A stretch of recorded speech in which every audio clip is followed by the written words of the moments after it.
Hello Year 2 children, Mr Yeardsley with another story from The World's Worst Teachers by David Walliams. This one is all about Miss Seethe, Miss Seethe's Detention Rampage. Some teachers are permanently annoyed, others are always cross. There are even some who spend their whole days fuming. However, Miss Seethe was never not furious. There was a very good reason for this, and for once it wasn't the fault of the children. At Ryle High School, Miss Seethe had been the deputy head for as long as anyone could remember. For years and years she'd been living in the shadow of someone who had the top job, someone who would never retire, someone who'd been headmistress for very nearly 50 years, 5 decades, half a century. It was unheard of to be in the job for so long. At some schools, a head teacher might only last 5 minutes. Help spell schools for horrible boys. More of that infamous school later in this book. As our tale begins, the 99-year-old Mrs. Stint was just days away from celebrating her golden anniversary as headmistress of Ryle High. That made Miss Seethe seethe. As deputy head, she was just under Miss Stint. Any deputy head dreams of one day becoming the head teacher, but not for nearly 50 years. That is how long Miss Seethe had been waiting to seize the crown. Waiting and waiting and waiting, then waiting some more. Every day she cursed the ground Miss Stint rolled on. One day, she would incant to herself as she looked around the school, one day this will be mine, mine, mine, mine. The fury was written all over her face. Over time, her eyes had narrowed to become 2 inky black dots. Her mouth had curled into a permanent grimace. Her ears had begun to glow as red as the fires of hell. Her forehead had become as lined as an exercise book, and her nostrils had flared so much you could stuff a sausage roll up each one. Do not attempt this. It would only make Miss Seethe even more furious, and she is already really furious. Miss Seethe's face was permanently frozen in fury. She woke up in the morning like that, and she went to bed at night like that, even when she was experiencing something pleasurable, like sucking one of her favourite boiled sweets. Humbugs, of course. She looked as if she was sucking on a wasp. There she is, sucking on a humbug and sucking on a wasp. Both the same. Miss Seethe had been waiting for so long that she'd grown very old. Not as old as Miss Stint. No one as old as Miss Stint. The deputy head was 88 and walked with a stick. The advantage of this was that it doubled up as a weapon. It was perfect for prodding and poking children. Prod, ouch, poke, ah, proke, ugh.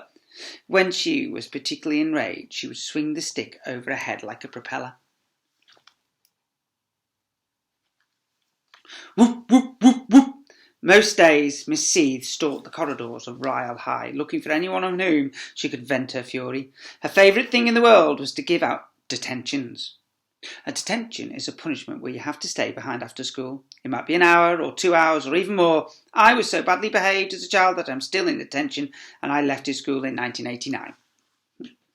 Absolutely anything you did could get you into trouble with her.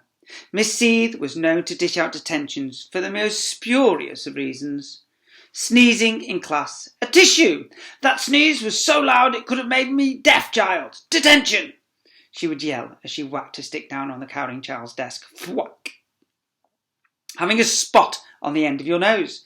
That spot is an eyesore. You've ruined the appearance of the entire school. Detention! She spit, prodding the child's nose with her stick. Ouch!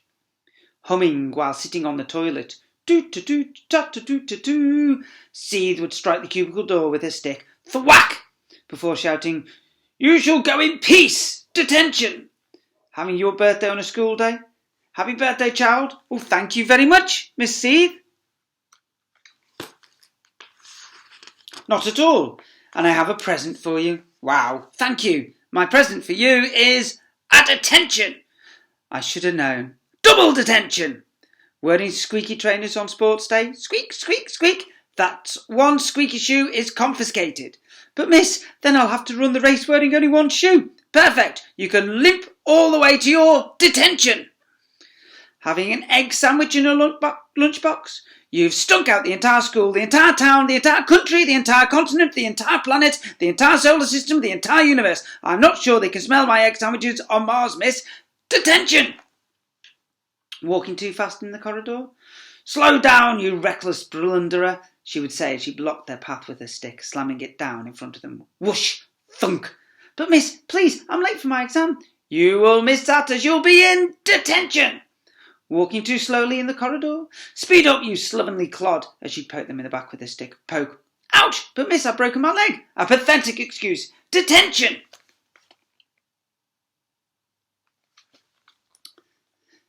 Carrying an offensive banana.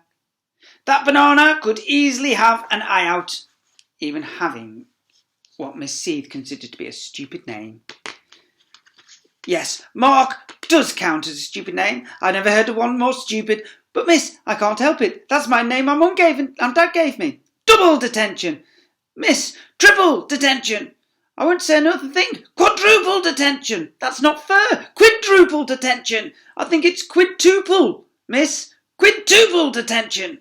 And for correcting me, you have a sextuple detention. Offenders would all have to stay after school in Miss Seethe's classroom for an hour or two, or 3, or sometimes even until dawn. It depended on whether you got on her bad day or a very, very, very bad day. As a punishment, Seethe would set lines, which wrongdoers would have to write out 100 or 1,000 times. I'm sorry for blinking, it will never happen again. I must blow my nose more quietly in future. I am very sorry I have one ear slightly larger than the other. I deeply regret stinking of cheese and onion crisps. I will not drop a biscuit crumb on the dining hall floor ever again. I must not ever, ever, ever smile on school premises. I come to school to be miserable. I sincerely apologise for being ginger. I will not do it again. I am deeply ashamed I was only 1 second late for school. I will never again sing the school hymn slightly out of tune. I promise to comb my hair in the opposite direction in future. However, one particular afternoon, Miss Seethe was not able to give one measly detention. That's because a grand tea party was to be held in the school hall and every single pupil was invited. All 1,000 of them. Of course, all the teachers, dinner ladies and caretakers were there too. The party was in honour of Miss Stint and her 50 glorious years as headmistress of Ryle High. Unlike Miss Seethe, who was hated, Miss Stint was loved by everyone. She was like everybody's favourite grandmother, or great-grandmother, or great-great-grandmother. Miss Stint was a lovely old dear, and the whole school wanted the party to be really special. Everyone brought in something. There were cakes and jellies and pies and sandwiches galore. As you might expect from a tea party, there were cups of tea galore too. The only problem was, there was no Miss Stint. The headmistress was late for her own party. Extremely late. Miss Stint had all the urgency of a tortoise. The 99-year-old was woken up in her office. She generally slept for most of the day by a most trusted ally, the school secretary, Miss Epoch, who was a mere slip of a girl at just 98. The elderly secretary trundled her boss down the long corridors in a wheelchair, stopping off at the toilet 17 times on the way. When Miss Stint finally entered the hall, it was getting late, and the old dear had nodded off again. Zzz. However, as soon as she rolled into the room and was met with a loud chorus of hooray, she woke up again. Miss Epoch then steered the headmistress to the stage for her to make a golden jubilee speech. I named this ship, began Miss Stint in a sing-song voice. No, hissed the secretary. I do declare the library open. No. I thank you all for coming to celebrate my bronze. No, silver. No, golden. Yes, my golden jubilee as headmistress of the school. Teachers, pupils, dinner ladies, caretakers, gardener, and everyone else present, I've not the faintest idea of who you are. Welcome. Everyone cheered. Hurrah! Everyone, except Miss Seethe, of course. The deputy head was loitering behind a trifle and slowly turning purple with rage. Believe it or not, continued Miss Stint, I'm now 99 years old, nearly halfway through my life. Halfway? Barked Seethe. And I've been reflecting upon things as you might at such a remarkable landmark moment. Oh, get on with it, snarled the deputy, stamping her walking stick on the floor. Thud. Should I continue as headmistress of Ryle High? Mrs. ears pricked up. Or is it time for me to move on to pastures new? Well, I feel today is the perfect day to make the announcement. The deputy head began to do something she hadn't done in a very, very long time. Smile. Her furious face became, well, happy.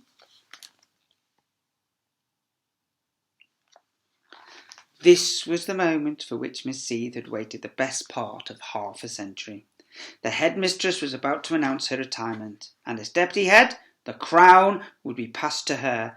Finally, she would be top dog at Ryle High. That's the first part of the story there. I'll finish the second part off tomorrow. I'll find out if she actually ever does become head teacher at Ryle High. I'm not sure I particularly want a deputy head like that. I certainly wouldn't want her to become head teacher. We'll find out then. Okay, guys. One more story tomorrow before we break up for our half-term holidays. Remember, if you see someone without a smile, give them one of yours. Take care of yourself and your family, and I'll see you tomorrow. Bye-bye.